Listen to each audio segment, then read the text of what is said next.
संपूर्ण देशात चैत्र नवरात्र उत्सव सुरू झाला असून अशातच गोंदिया येथील विश्व हिंद परिषद बजरंग तर्फे गोंदिया शहरातील नेहरू चौक या ठिकाणी राम, सीता आणि हनुमानच्या मूर्तीची स्थापना करण्यात आली आहे। मागील 22 वर्षापासून या ठिकाणी विश्व हिंद परिषद बजरंग तर्फे गुढीपाडवा ते रामनवमी पर्यंत या ठिकाणी राम उत्सव साजरा केला जातो। ज्याप्रमाणे गणपती, नवदुर्गा उत्सव साजरा केला जातो त्याचप्रमाणे राम उत्सव देखील मोठ्या उत्साहात साजरा केला जातो। या ठिकाणी रोज सकाळ संध्याकाळ आरती करत रोज सायंकाळी आरती नंतर लोकांना महाप्रसाद देखील दिला जातो। आज इस राम उत्सव को विगत 22 वर्ष हो गए। जो रामलला जो चौक पर जैसे दुर्गा उत्सव, गणेश उत्सव होते हैं वैसे ही राम उत्सव की शुरुआत इसी गोंदिया से अपन ने 22 साल पहले किए थे।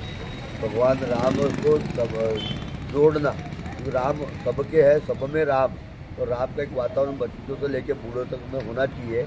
इसलिए राम उत्सव का ये आयोजन हिंदू नव वर्ष गुड़ी पाड़वा से हम राम जी की रैली निकालते हैं और नगर का भ्रमण करा के चैत्र नवरात्र के पहले प्रथम दिन है गुड़ी पाड़वा की स्थापना करते हैं और राम नवमी तक प्रभु राम जी, माता सीता, हनुमान जी के साथ में यहाँ विराजमान होते हैं।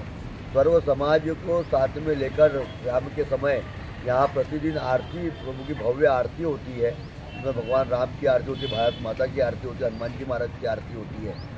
और ऐसा उत्सव हम यहाँ पर विगत 22 वर्षों से गोंदिया में चालू है। इसी का प्रभाव ऐसा है कि इसका असर अब आजू बाजू क्षेत्रों में भी पड़ने लग गया और राम उत्सव, ऐसे राम जी विराजमान, जैसे गणेश उत्सव, दुर्गा उत्सव होते हैं वैसे राम उत्सव भी शुरू होता है। Sunil Kawade, the sting operation news, Gondia. The sting operation news, सत्याचे दुसरे नाव, अन्यायावर लेखणीचा घाव।